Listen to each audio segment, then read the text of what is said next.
এই যে চতুর্দিক থেকে পাতাগুড়ি ছিঁড়ে এনে যে বাসা বাবুই পাখি বানালো, আগেই কোন সুবহানাল্লাহ। এই বাসা শুধু বাসা নয়, এর মধ্যে বেডরুম আছে, এর মধ্যে ডাইনিং রুম আছে, মাস্টার বেডরুম আছে, শুধু টয়লেট নাই।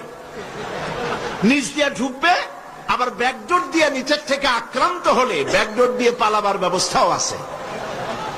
এই বাসার ভেতরে কোন বিদ্যুৎ লাইন, পিডিপি বা আরইবি কেউ লাইন দেয় নাই, ফলে বেচারা অন্ধকার